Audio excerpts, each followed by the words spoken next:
और आपको बताए, धनी बनना हो तो बिल्कुल सरल उपाय है, अकाट्य उपाय है। धनी सब बनना चाहते, लेकिन पाप करके बनना चाहते, अधर्म करके बनना चाहते, दूसरों को लूट करके। हाँ, बोले शॉर्टकट से, तो शॉर्टकट से ऐसा मरोगे कि फिर निकलने को नहीं मिलेगा इस माया समुद्र से। ध्यान रखना, ये जो सोचते हैं ना बहुत जल्दी धनी बन जाने के लिए, एक उपाय है, बहुत जल्दी कृपा हो जाएगी, बहुत जल्दी धनी बन जाओगे। क्या? संतों की सेवा शुरू कर दो। श्री नथियाबाई जी जब वृंदावन आई तो महिमा सुनने को मिली संत सेवा, तो उनका मुझ गरीब से क्या संत सेवा होगी। तो चून मांग के लाती, उपला बिन लेती, उससे रोटी बनाती, और कोई भिक्षा जाता होता करने, साधु बुलाए, बाबा आ जा, मोटी मोटी लाल लाल रोटी सेक कर पवाती। अब धीरे धीरे भिक्षा से जाने वाले साधु उनके यहां जाने लगे, रोज मांगना, मांग कर लाना, बनाना, पवाना। पवा के बैठी, इतने में फिर संत आ गए, लाओ माई, फिर आटा लगाया, फिर कभी ना नहीं किया। एक दिन वो हुआ कि बोरा में लद लद करके अन्न और व्यवस्थाएं, बिहारी जी स्वयं एक दिन वो गाड़ी में लद करके आ रहे थे, आटा और सब सामग्री लेने गई थी मैया, और वर्षा होने लगी तो छाता मैया को दिया, और आप लालटेन लिए हुए और कहे आओ मैया इस रास्ते से आओ, बैलगाड़ी थी ऐसे। तो सोचा ये नौ किशोर 14 वर्ष का बालक कितना कृपालु है, ऐसी वर्षा में स्वयं भींजता हुआ हमें छाता दे, क्योंकि संतों का अन्न है। नहीं छलिया अगर अपने को जानने नहीं देना चाहता तो कोई नहीं जान सकता। जब दूसरे दिन बिहारी जी के दर्शन करने गई तो देखा एक हाथ में लालटेन, एक हाथ में छाता। बोले अब हमें समझ में आया कि कौन था, आप थे बिहारी जी। श्री महामहिम परम भागवत सुदामा दास जी महाराज बिल्कुल इसी पद्धति से संत सेवा शुरू की थी। गौओं के उपले बिनकर लाना और आटा मांगकर संतों को रोटी बनाना और पवाना, और आज सैकड़ों संतों का रोज प्रसाद होता है। तब से लेकर अभी तक रोज संत सेवा, सैकड़ों संतों के आसन लगे हुए, सैकड़ों संतों को भोग प्रसाद पवाया जाता है। रसिक मुरारी जी ने गुरु आज्ञा का पालन, संत सेवा करनी। पर संत सेवा का बहुत कठिन व्रत है, बहुत कठिन व्रत है, क्योंकि अलग अलग स्वभाव के संत, अलग अलग भाव के संत। ध्यान से सुना जाए, संत सेवी भाव रखने वाले उपासक, आपकी एक विलक्षण भावना थी, सब संतों का चरणोदक उतारते। ये भी ध्यान रखना चाहिए कि उसमें ये नहीं देखना चाहिए कि इनके पैर गंदे हैं, इनमें क्या लगा हुआ। नहीं, जब चरणोदक उतार रहे हैं तो सबके, भले कुष्ठ क्यों ना हो, उनके चरणों में लीला हो सकती है, वही भगवान हो सकते हैं। ध्यान रखना, जब चरण धोने के लिए संतों के बैठते हो आप लोग, तो उन्हीं में से ऐसे आ सकते हैं घृणित वेश धारण करके कि जिनको छूना भी अच्छा नहीं लगेगा। बहुत चाव भाव से उनके चरण धो। ये मत सोचो कि इनके पैर कैसे घृणित है, घाव है, क्या है, ऐसा नहीं। बिल्कुल सावधान, लीला कर सकते हैं, हरि हैं, बड़े लीला बिहारी हैं। रसिक मुरारी जी के धन क्या था? संतों का चरण उदक भर भर के माट में ऐसे ऊपर विराजमान किए आसन पे, और रोज उनकी परिक्रमा, रोज साष्टांग दंडवत, और रोज चरणामृत पान, रोज चरणामृत उतरवाना और संतों को भोग पवाना। संतों के चरणामृत में किसी भाग्यशाली की निष्ठा होती है। मटकों में भर भर के रख के जैसे कोई अब संपत्ति रखता है, ऐसे बड़ी कृपा है, गुरुजनों की बड़ी कृपा है जिनको संत चरणामृत में। और जब से वैष्णव मार्ग मिला तब से गुरु कृपा से नित्य चरणामृत मिलता है। 500 वर्ष पहले महापुरुषों के जो चरणामृत है वो आ करके अपने आप कृपा करके दे गए। ये तुलसीदास जी का चरणामृत है, ये अमुक संत का चरणामृत है। तो गुरु कृपा से बहुत से पात्रों में चरणामृत ऐसे रखा, रोज दर्शन, रोज पान, रोज सौभाग्य मिलता है। चरणामृत उसकी पूजा करते, आरती उतारते, परिक्रमा करते, दंडवत करते संतों के चरणामृत की। चरणामृत की निष्ठा, जबान में सबसे पहले चरणामृत, कई बार ये लीला होती, वहां अलग चरणामृत, यहां अलग चरणामृत रखा, पहले चरणामृत, फिर जो कुछ बाल भोग जो भी ले, पहले चरणामृत, भोजन तो पहले चरणामृत। चरणामृत की निष्ठा होनी चाहिए, ऐसा नहीं कि भोजन देखा टूट पड़े। श्रीधर बाबा जी की हमने निष्ठा देखी, अगर चरणामृत बोले बाबा चरणामृत तो संपन्न हो गया, तो फिर प्रसाद नहीं पाते, फिर दूसरे दिन चरणामृत जब मिलेगा तभी प्रसाद पाएंगे। बड़ी निष्ठा होनी चाहिए चरणामृत में, संत चरणामृत में। कभी कभी विचित्र लीला हुई, संत चरणामृत उतारा गया और 4 दिन के बाद दुर्गंध प्रकट हो गई। अब इतनी कीमती चीज कैसे फैला दे? तब फिर आया कि उसको ढक्कन खोल के रख दो 10 दिन, अपने आप सब खत्म और निर्मल। ऐसा कभी चरणामृत हो तो फेंकना नहीं, उसको बड़े ढक्कन वाले में ऐसे पात्र में रख के ढक्कन खोल के ऊपर से महीन कपड़ा रख कर छोड़ दो, वो 10-15 दिन में एकदम बहुत स्वादिष्ट और उसकी दुर्गंध खत्म हो जाएगी। लीलाएं होती हैं, उसको दुर्गंध समझ के फेंक मत देना। वैष्णव जनों की ये निष्ठा होती है, चरणामृत से बहुत दिव्यताएं प्राप्त हो जाती, बहुत दिव्यताएं प्राप्त होती है। जब तक गुरु वचनों पर विश्वास नहीं होता तब तक बल नहीं आता अध्यात्म का। आपके हृदय में संत वैष्णवों के प्रति अपार सुख देने की भावना आ गई, क्योंकि गुरुदेव ने कहा संत सेवा में ही भगवान की प्राप्ति होगी। श्री प्रियादास जी कह रहे कि रसिक मुरारी जी की संत सेवा की महिमा का वर्णन या संतों के प्रतिभाव का वर्णन एक जिह्वा में कैसे करूं? मतलब इतनी अपार संत सेवा की भावना, मेरी बुद्धि थकित हो जाती इनकी महिमा देख करके संत सेवा की।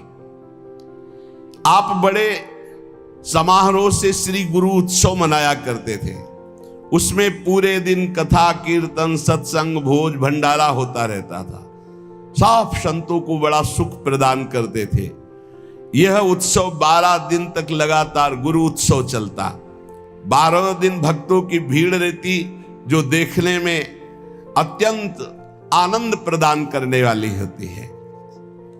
गुरु उत्सव, इस उत्सव का नाम दंडोत्सव है। इस संबंध में कथा आती है कि इनके गुरुदेव श्री श्यामानंद जी श्री वृंदावन में जब वास करते थे तो नित्य प्रति सेवा कुंज में सोहनी लगाते थे। सोहनी लगाना हमारे ब्रज की बहुत बड़ी उपासना है, जिसे साधारण भाषा में कहते हैं झाड़ू लगाना, तो यहाँ सोहनी लगाना कहते हैं। तो रोज सेवा कुंज में सोहनी लगाते थे। सेवा कुंज में प्रिया प्रीतम नित्य विहार करते हैं, तो इनको एक अपार सुख मिलता कि मेरे श्यामा श्याम यहाँ विहार करते, मुझे सोहनी सेवा का सौभाग्य मिला, मैं उनकी दासी हूं। बाहर वो सोहनी लगाते समय बड़े गौर से वो एक एक लता के नीचे एक एक चरण चिन्ह को देखते, कहीं प्रियालाल के चरण चिन्ह तो नहीं है, कहीं किसी लता के नीचे प्रियालाल विराजमान तो नहीं हुई। प्रियालाल के चरण चिन्हों के कभी कभी इनको दर्शन हो जाते तो बड़े भाव में मगन हो जाते। कभी कभी युगल चरणारविंद के दर्शन होते। कैसे पहचान होती कि ये प्रियालाल के चरण चिन्ह? क्योंकि प्रियालाल के चरण में 19 चिन्ह हैं, चरण चिन्ह। सबके साधारण चरण ऐसे, प्रियालाल के चरणों में चरण चिन्ह हैं, उनको देखकर पहचान होती ये युगल सरकार के चरण चिन्ह हैं। बड़े भाव में मगन हो जाते सोहनी लगाते हुए। सेवा कुंज में सोहनी सेवा करते। एक दिन प्रियाजू ने इन्हें दर्शन देने की इच्छा की। सेवा में बड़ी सामर्थ्य, इसीलिए कहते हैं कि वृंदावन में कहीं भी थोड़ी सोहनी लगा दोगे तो तुम्हारे भाग्य में सोहनी लग जाएगी, सब कूड़ा करकट अशुभ प्रारब्ध नष्ट हो जाएगा। श्री जी की इच्छा हुई दर्शन देने की, पर श्री जी सीधे दर्शन नहीं दे सकती। जब तक किसी सखी का कृपा प्रसाद नहीं प्राप्त होगा तो श्री जी इच्छा भी करेंगी तो दर्शन नहीं दे पाएंगे। इसलिए ये आचार्य रूपा सहचरियां, इनकी कृपा पहले प्राप्त होनी चाहिए, तब श्री जी के दर्शन होंगे। नहीं, श्री जी के दर्शन की एक मर्यादा है, बिना सखी के दर्शन के, बिना सखी अनुग्रह के श्री जी का दर्शन। इच्छा हुई श्री जी के दर्शन की तो डायरेक्ट आकर के दर्शन नहीं दिया। अनुग्रहमयी श्री जी ने पहले सखी की अनुकूलता हो, सखी दर्शन दे, तब दर्शन का विधान बने। एक दिन श्री जी ने जानबूझकर अपने श्री चरण का एक नूपुर छोड़ दिया सेवा कुंज में। अब प्रातः काल श्री श्यामानंद जी सोहनी लगाते थे, तो जे ही लगाया तो देखा बड़ा कीमती अद्भुत नूपुर, बड़ा आनंद मिल रहा है। विचार किया किसी नवविवाहिता का होगा, ढूंढने आएगी, दे देंगे। तो अपने अचला की छोर में संत है, बांध कर अपने माथे पे रख के साफा बांध के सोहनी लगाने लगे। सोच रहे थे किसी की बेटी या किसी की नवविवाहिता बहू का ही है, क्योंकि बहुत खोजने आएगा तो देंगे। श्री जी ने अपने आभूषण श्री ललिता जी से कहा कि संभाल करके मंगला के आभूषण रखो। तो उनमें कहा, प्यारी जू आपके एक श्री चरण का नूपुर तो है ही नहीं। जानबूझ के श्री जी ने गिराया था, क्योंकि जब तक सखी कृपा नहीं होगी तब तक श्री जी दर्शन नहीं देंगी। जाओ देखो सेवा कुंज में किसी लता के नीचे कहीं अरज कर तो नहीं गिर गया। ललिता जी ने खोज प्रारंभ की तो देखा श्री श्यामानंद जी वयोवृद्ध सोहनी लगा रहे हैं, राधा राधा सोहनी लगा रहे। ललिता जी ने विचार किया, मैं अपने स्वरूप से जाकर के इनसे मांगूंगी तो अच्छा नहीं रहेगा। तो साधारण वेश में गई और कहने लगी कि बाबा यहां सोहनी लगाते नूपुर तो नहीं मिला, यदि मिला हो तो मुझे दे दीजिए। तुम्हारा तो नूपुर नहीं हो सकता, क्योंकि साधारण वेश में ललिता जी थी। अब मेरा नहीं, मेरी बहू का है, लाओ। नहीं, ऐसे तो मैं नहीं दूंगा। तुम्हारी बहू का है तो पहले वो चरण दिखावें जिसमें वो नूपुर बंधा है, और ठीक हमारे जैसा नूपुर है कि नहीं वो। अगर है अभी दे दूंगा, अगर नहीं दिखाया नहीं दूंगा। अंदर आनंद हो रहा है कि इस नूपुर में कुछ तो है, क्योंकि इसकी खोज हुई है और ये जो हमसे बात कर रहे हैं बड़ा अपार आनंद मिल रहा है, पर ये अपने वेश को छुपाए हुए ये दिव्य है, कोई साधारण नहीं। अरे नाय बाबा तू मुझे दे दे। नहीं नहीं, मैं आपको दे दूं। और थोड़ी देर बाद जिस बहू का गिरा है या जिस बेटी का गिरा है वो आके बोले कि मेरा नूपुर, तो हम तुम्हें कहां खोजेंगे। नहीं, हम तभी देंगे जब दूसरे चरण का नूपुर पहना के, तब हमें वो नूपुर वहां, तो ये नूपुर ले उनके चरण में बांध। बहुत हट किया ललिता जी ने, नहीं दिया। तब जाकर श्री जी से बात की तो श्री जी ने कहा, सखी अब तो हम ही को चलना होगा, क्योंकि वो बहुत जिद किए है और श्री जी दर्शन देना चाहती थी, इसलिए ये लीला की। और सखी देखिए, रोज मेरी कुंज की सेवा सोहनी सेवा करता है, चलो इसको निहाल करते हैं। देखो कैसी हमारी करुणामयी स्वामिनी। देखो नूपुर भी मिल जाएगा और रोज सोहनी सेवा करता है तो इसका फल भी उसको मिल जाएगा, मेरे दर्शन हो जाएंगे। श्री जी उतावली है दर्शन देने के लिए, इसलिए हमारी स्वामिनी जैसा स्वभाव किसका। सहज स्वभाव पर्यो नवल किशोरी जू को, मृदुता दयालुता कृपालुता की राशि है। स्वयं दर्शन का विधान बनाती, अपने नूपुर छोड़ दिए। श्री जी ललिता जी के साथ आई। ललिता जी ने कहा, देखो इनके चरणों की तरफ देखो, वो नूपुर है ना, ऐसा है ना नूपुर। उतारे देख, हाँ साष्टांग चरणों में लौट गए। श्री जी की करुणा देखी, इशारा किया मैं बांधू। श्री जी के चरणों में नूपुर बांधा और श्री जी ने वरद हस्त श्यामानंद महाप्रभु के मस्तक पर। क्या सौभाग्य! ये कथाएं नहीं है, यही की सत्य घटनाएं हैं। ये घर है श्री जी का घर। ऐसा न समझो किसी युग की कोई हम कथा कह रहे हैं। ये घर है श्री जी का प्यारे। यहां आज भी श्री जी, कैसे तुम्हें हम बताएं, बस वाणी की सामर्थ्य नहीं, कहा कहो एक जीव सखीरी बात की बात बात। श्री जी दुलार कर रही श्यामानंद, मेरी कुंज की सोहनी लगाने वाली मेरी ये सखी है, दुलार कर रही। अपने कर कमल से श्री जी के अति दुर्लभ ब्रह्मेश्वरादि सुदुरूह पदारविंद, उनमें नूपुर पहला रहे हैं श्री श्यामानंद जी। श्री जी बहुत प्रसन्न, लौट गए फिर चरणों में। तो अपने श्री चरणों की जो नूपुर बांधा था वही झनकारते हुए ऐसे मस्तक में किया, तो नूपुर की दिव्य छाप श्यामानंद महाप्रभु के मस्तक पर पड़ गई। अब तो प्रेम मगन डूबे हुए आए तो उनके गुरुदेव श्री हृदयानंद जी ने देखा। श्यामानंद जी के मस्तक में छाप देख करके कहा कि ये आज कौन सी मस्ती है, और ये संप्रदाय के विरुद्ध छाप कैसी लगा ली। नूपुर की और ऊपर से रज, तो वैसे ही चिन्ह बल गए। ये मनमुखी मस्तक पर छाप कैसी जो हमने दी वो तो नहीं लगाई।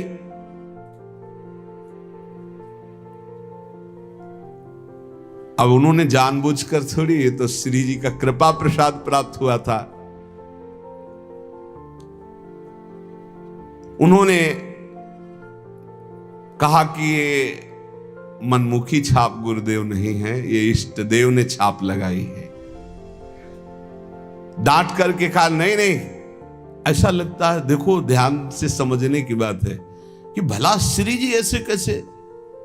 देखो बड़े यहां रहस्य की बात है।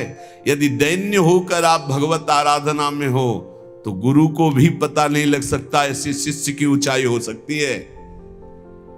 शिष्य की ऐसी ऊंचाई हो सकती कि गुरु को भी पता नहीं लग सकता। ध्यान रखो, बड़ा विचित्र एक खेल है। दैन्यता से नाभाजी सेवा में लगे हैं तो अग्रदेवाचार्य की जहां स्थिति मानसिक सेवा में, वहां वो तो विचार में लगे, वो पंखा से हटा दिया जो जहाज डूब रहा था सेवक का, उसको। कितना बड़ा महान ये बात है। शिष्य की मानसिक स्थिति गुरु को पता हो, कोई बड़ी बात नहीं, लेकिन गुरु की मानसिक स्थिति में शिष्य का प्रवेश हो जाना ये बहुत बड़ी बात है। हृदयानंद जी ने सोचा ये बहाना बना रहा है, डांट कर का इसे शीघ्र धो डालो। जो आज्ञा। श्यामानंद जी ने बहुत धोया, रगड़ रगड़ के, छाप नहीं छूटी। श्री जी की लगाई हुई चिदानंद छाप कैसे छूट सकती। हृदयानंद जी ने तो यह अर्थ लगाया कि इन्होंने ठीक से धोया नहीं, अतः स्वयं बोले इधर आओ, और रगड़ रगड़ के इतना घसा कि मस्तक से रक्त निकलने लगा पर छाप नहीं छूटी। तब वो सहम गए और कहा सत्य श्री जी की छाप लगाई हुई है। तो उनका हाँ गुरुदेव, उनका धन्य है, तुम्हारा जीवन धन्य है। विश्वास हो गया कि श्री जी ने तुम्हें स्वीकार कर लिया है। जो वैष्णव जन और सब थे बोले धन्य है।